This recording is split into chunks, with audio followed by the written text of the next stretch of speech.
Pois não. Aqui em cima, à direita. Aproveitando essa linha que você está falando da finesse, do olhar o outro e tudo mais, você fala aí na fatologia, na página 19, na segunda linha de baixo para cima, da postura do não julgamento. Essa seria, então, a postura do não julgamento? E como que você trabalha isso? De onde que veio essa ideia da postura do não julgamento na revisão? E o que você vê de problema de mata-burros dos revisores no processo de julgamento daquilo que eles revisam? Como que você vê esse processo? Olha, eu acho que o grande mata-burro é a arrogância, assim, das pessoas acharem que o outro tem que funcionar igual a ela, sabe? Assim, que o outro tem que ser igual a ela, que o outro tem que pensar igual a ela, que o outro teve uma experiência aqui dela, né?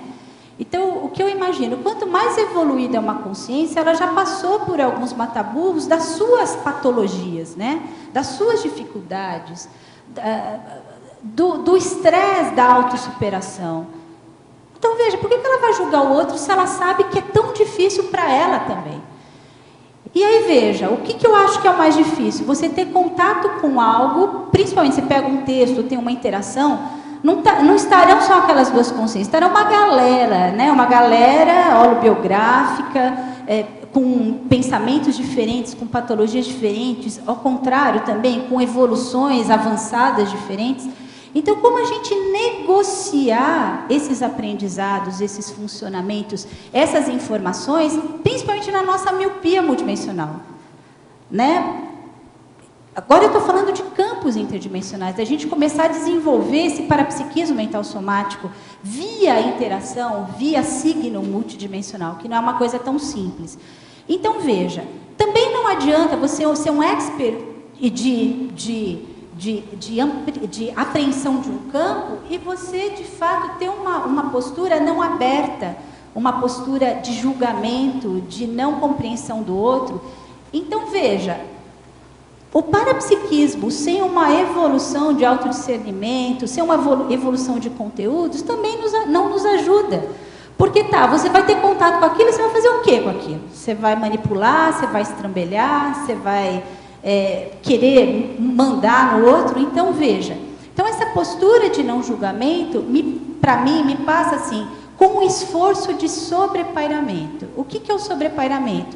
A gente entender que a gente faz parte desse campo interdimensional, que é uma mega oportunidade. Então, a gente está falando de momentos sínteses. Por exemplo, esse momento aqui está filmado, mas esse momento não volta. O momento não. O filme volta, eu posso ver 1000 vezes, mas esse momento não volta. E o que a gente faz com esse momento que não volta e grafou? Então, não é nem o que acontece, mas o que a gente faz com o que acontece. E supondo que a gente fez besteira. Gente, vamos nos acalmar e vamos limpar. Vamos fazer faxina. O que a gente faz se a gente acabou de limpar a cozinha e derrubou lá o ovo, que não cheira lá muito bem, leite, farinha. Olha que bagunça. A gente vai ter que limpar. Tem coisas que vão dar menos trabalho, tem coisas que vão dar mais trabalho. Agora, se a gente tiver mais consciente, a gente vai tentar sujar menos. Eu queria te perguntar, eu concordo com você quando você fala da arrogância, eu estou me referindo à questão da revisão gráfica do texto gráfico escrito. Eu concordo com você. Aí eu queria saber a sua opinião, mas de qualquer modo, no encontro de duas mundividências, né, que é a mundividência do autor e a mundividência do revisor. Então, ali tem que haver uma interação. Né? E muitas vezes você tem que fazer intervenção no texto, que às vezes tem coisa equivocada. Como é que você vê isso e como é que você faz isso? Primeiro, eu acho uma super oportunidade, eu não acho que só está o revisor e o autor. Não, eu estou restringindo para a gente isso. Né? Só para falar como eu faço, como eu penso. Né? Para mim, isso é uma agenda extrafísica, isso é. Então, estou lá no texto, vou fazer essa revisão. Então, isso para mim é um laboratório, é uma mega oportunidade de eu parar tudo que eu estou fazendo, fazer isso e ver o que eu posso, dentre todas as consciências envolvidas que eu posso aprender, que mediação eu posso fazer, que mediador eu posso ser. Inclusive de mim mesma. Por quê? Porque tem hora que a gente pega textos, dentro da nossa bibliografia, que mexe muito com a gente. Muito. O tema mexe demais com a gente. E aí você vai ter que respirar e falar, poxa, eu dou conta. Aí tem que ter discernimento, vou passar para outra pessoa, porque tem uma assistência para ser feita, no mínimo uma autoassistência e essa assistência. Então aí já tem todo um exercício de posicionamento frente a essa revisão. Muitas vezes o tema para você é tranquilo, aquilo é tranquilo, mas a tua relação com aquele pesquisador não é tranquila. Gente, isso é normal, né? A gente é tranquilo com todo mundo. Se fosse assim, a gente... Aqui ainda não tem serenão, que né? coisa boa, olha, eu não sei se eu sou diferente, mas tem coisa que não é tranquila. Ainda não tem serenão aqui. Às vezes caiu na tua mão e você está tranquilo com a pessoa, mas a pessoa não está tranquila com você. E às vezes não é nem a gente, são as consciências envolvidas, né?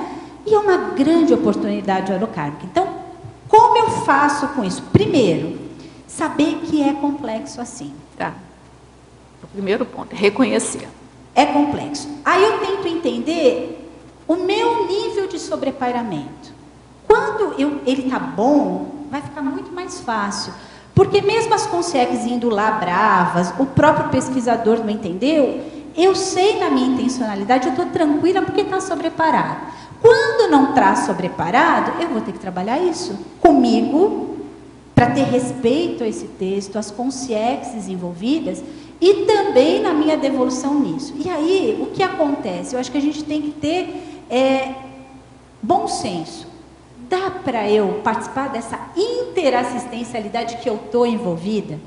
Não dá? Tenho que passar para uma outra pessoa? Porque às vezes você não precisa pegar todos os trabalhos, né? Mas eu acho que é um esforço mesmo. Um esforço. E dependendo da interação, dá até no final para bater bola e fazer a atualização.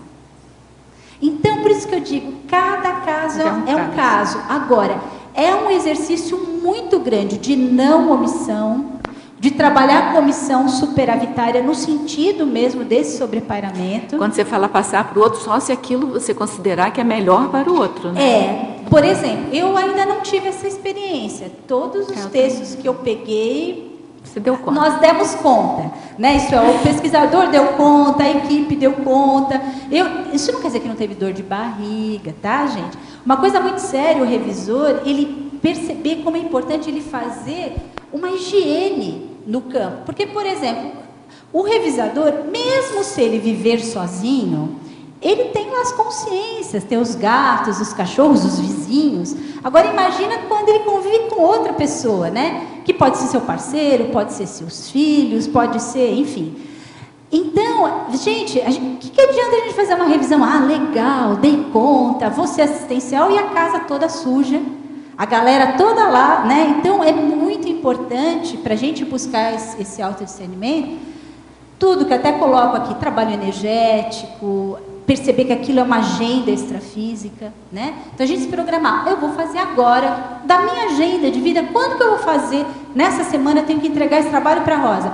Quando, de fato, eu vou me agendar para isso? Porque, gente, nós estamos falando de multidimensionalidade, a gente está falando de profissionalismo assistencial, a gente está falando de amparo de função. O amparador, a equipe de amparo, temática, não importa se é para metodológica, de escrita, de leitura, ele também tem mais o que fazer. Não, eu vou fazer isso na terça-feira às 8 horas. Aí você põe o papagaio, o telefone, entendeu? Então, também são posicionamentos, entender que é um processo de agendamento multidimensional. Aliás, tudo é um agendamento multidimensional. Se eu vou ao supermercado comprar uma latinha de comida para o gato, isso é um agendamento multidimensional. Por que eu fui lá e não em outro horário? Então, por isso que eu digo, a presença consciencial é algo, na minha opinião, muito importante.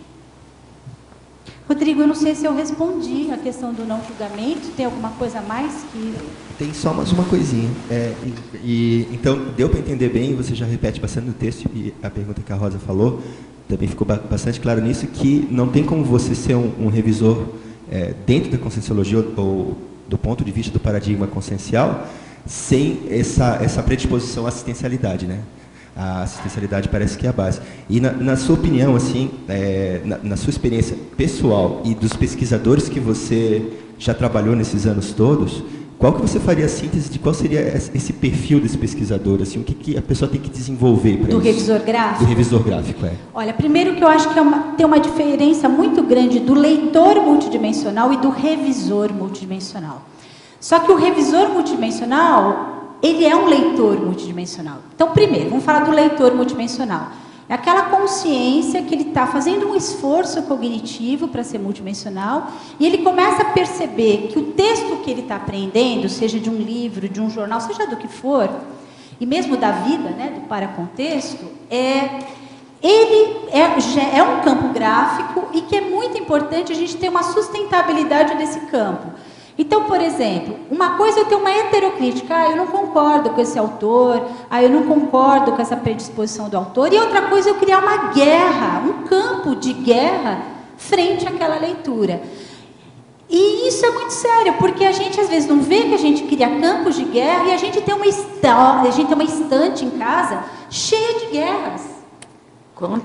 Contrapensando.